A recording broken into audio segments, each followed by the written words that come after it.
I fear the time has come for us to finally pay off all of our debt, at least our non-mortgage debt. Let me tell you how we are planning to do that. Hello everyone, welcome back to my channel, or welcome if you're new. We have been behind the scenes planning some things, plotting on some things, and so we have kind of like a new and revised financial plan, though not really. So let me just kind of catch you up to speed, and then we'll talk about our budget for the month of May and our plans and goals of making this new financial plan come to fruition. My husband is currently in grad school and he will finish this year. That means that 6 months later, we will have to start paying back his student loans.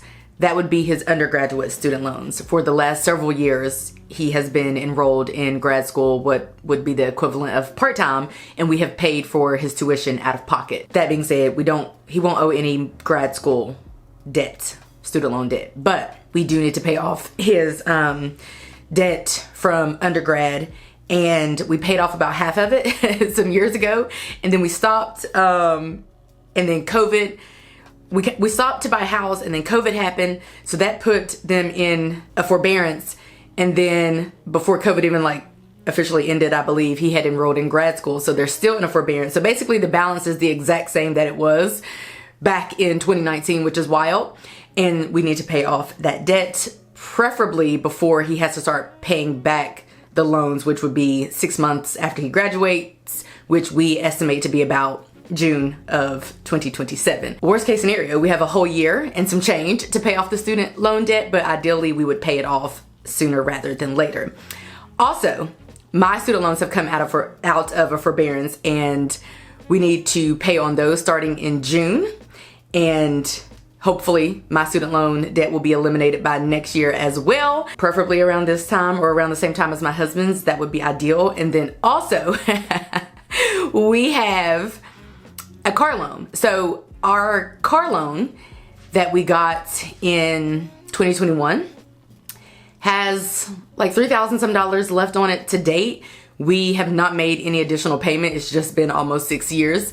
So naturally the car will be paid off by like January or February of next year. But as far as I'm concerned, it will be paid off by the end of this year, because even if we have 2 payments left or so, however many, to be paid in 2027, I wouldn't even take that into 2027, because that would be silly, because our car loan is about $314 each month. I'll give you the exact figure in a minute. And so as far as I'm concerned, we might have anywhere between maybe $600 to $900 to pay in 2026 to pay it off and not take that loan into 2027. So that's ideal. So first up, paying off the car loan, which will naturally take place. So yes, it's a part of this plan, but it's just naturally a part of the plan just because the loan is already scheduled to be paid off, because it was a 6-year loan and it's been almost 6 years. Then we have, like I said, my husband's student loans. And then again, ideally, we are gonna start paying back my loans in June, and ideally those will be finished by this time next year as well. You might have noticed that in the last several years, we've been kind of lax and chilling. That's because, well, first of all, we've been paying for my husband's grad school, amongst other things, but also we already knew that this was the plan all along. It's just now it's now time to lock in and execute this plan, so that by this time next year, or even before, we are completely free of all debt minus our mortgage, which we've paid down a good bit on our mortgage as well. But anyway, that is kind of like what our plan is, and so that's what we're gonna go forth and do. Technically, ideally, this would start in May. However, we do have some stuff that we have to pay for in May that could affect this plan. Our wheels are still turning anyway, so I'm pretty sure this will start in May. But let me just talk to you about what the plan is. Okay, so for our goals, tasks, and to-dos for our finances in May, I increased our investments to 15.5% of our paychecks. That's because after reviewing it, I realized we have been investing 15.5% of our paychecks for the last several years. I've been thinking it was 15%. It's really 15.5%, which isn't a whole ton, but as you know, our plan is to slowly increase this as life goes on. So technically I'm increasing it, although it was already increased, but I'm increasing it on paper. Pay our monthly credit card bill. We want to save or put towards debt $1,000. It could be a thing where we're starting to pay off the car, but really our hope is to start hoarding enough to pay off my husband's loans in full. That's because during this time, we have like a whole year to make that happen without any interest accruing. Therefore, we can either make a payment or we can just save the money and make the payment before the loans start accruing interest. Either way, we're going to do something with at least $1,000 in May. That's going to be like our initiation because we do have other expenses for May. And so June would look a lot better and we could increase that by a whole lot. It's looking actually about $1,600-ish for May, but I'm erring on the side of caution. So we're going to start with $1,000 just because we do have some stuff. Let me talk to you about the stuff. I put on here to complete random acts of kindness. That is something that I try to do every month, or we try to do. And then I also put /donate. That's because I go to this, what do you call it? A fundraiser every year. My husband and I both go. Even if he doesn't go, I go. And the proceeds go towards an organization that I love, and that's local. And it happens every May. Pretty sure we're going, so I have it on here. Might not go, but we normally do, so likely. I don't know. I don't ever feel the need to stop giving, even when I'm trying to meet financial goals. That's not something I'm into, so we'll see. I saw that we have to pay our Capital One member fee. We have a lot of credit cards, only one that we use, which is our travel credit card, but we do have a number of credit cards. Of all of the ones that we have, we only pay a member fee for one of them, so we have to do that in May. My friend has a birthday in May, and it's not super important if I get her a gift, but I normally do. And then also, the reason why our budget might not be as beautiful as we would like is because I already know one of my friends and her twin sister have a birthday at the end of April, but they live very far away. In different states actually, but they're getting together, which they rarely do, to celebrate their birthday. They just kind of put it together and just invited me and my husband. So I'm thinking about going. I'm gonna be honest, we can stay somewhere for free. I already told my friend we're coming and we can stay at her house. We would drive there. We would have to pay for gas, tolls, and maybe a little food or something. But one of the big expenses for us is dog boarding, which is the only reason I don't have multiple dogs. Truly. I'm estimating that would probably cost like $300 to $400. And we kind of already had this plan together before we were invited, but we'll see. We'll see if we're going. We're gonna see. Also, we are going on a cruise in July with my childhood friends, one of those twins, and then a bunch of others and spouses, and the cruise is to be paid off in May. So as you can see, we're gonna have to, these are the things happening in May. We're gonna have to pick and choose what's what. Or like I said, just save or put towards debt a minimum of like $1,000 and then hit the ground really rolling in June. Although we have a trip in June and a trip in July. Oh, but we're still gonna make some progress, okay? Schedule the OBGYN, book laser, hair removal appointment. Those are things that I need to do that cost money, that roll over from month to month because there's no real deadline on when I need to do these things. Those are our financial goals, tasks, and to-dos for May.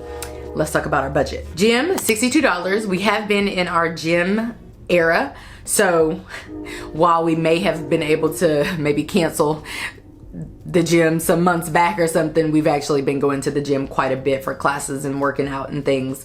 $62, that's $31 each. Car payment, $314.34. Cable, which is actually Sling TV, but I consider it cable, $45.99. Electricity is going to be $213.95.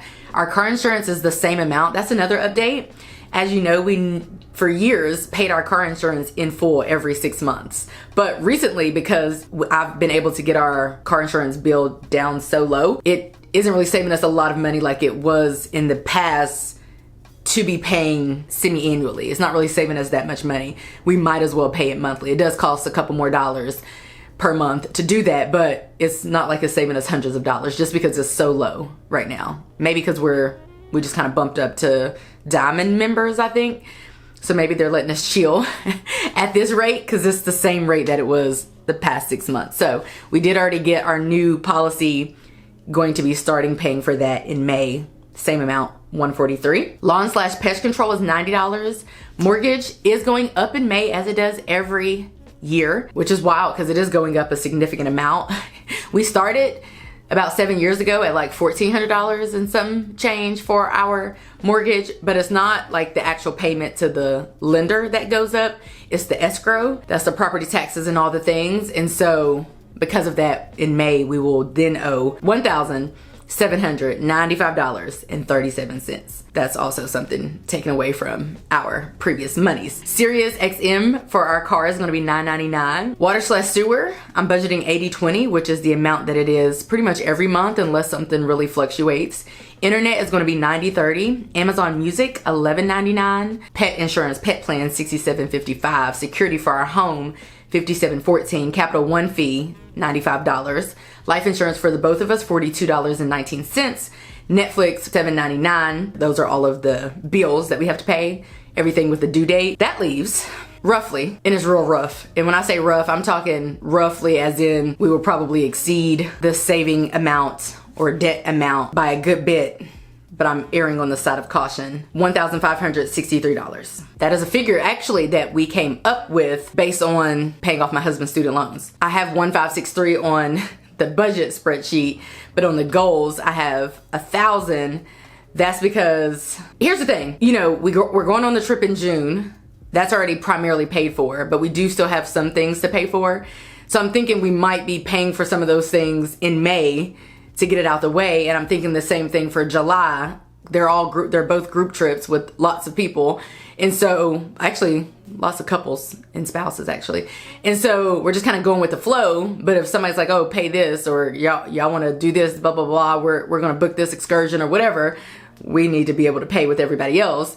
So that's why I'm erring on the side of caution. That's why I'm saying like bare minimum 1,000. Max probably like 2,000. Paying off the cruise is supposed to come out of the shopping budget, and then everything else that we would spend money on would come out of there. It's an interesting time to be starting this because we're both employees of the public school system, which means that in May we're going to be on summer break until July. So it is an interesting time to start this, but I'm of the impression that you can always make some progress or at least kind of get situated at any time.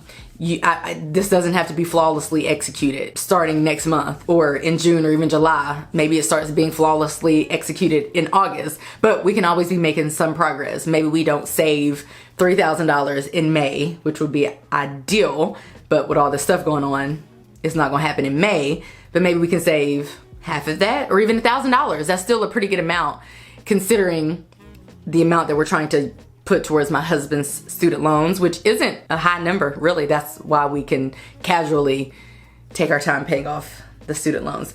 We're just gonna come back and check in. This is a plan that I have put together, that we've put together after having some conversations recently. And this is just gonna have to be what it's gonna be. And we're just gonna have to come back and see what happens with it. But as long as we are mindful, you know, not doing too much, I'll report back. That's gonna be it for today's video. I hope that you guys enjoyed it. If you did, give this video a like, subscribe if you're new, and if you're liking what you're seeing, and I will catch you guys right back here in a few days in a brand new video. Bye guys.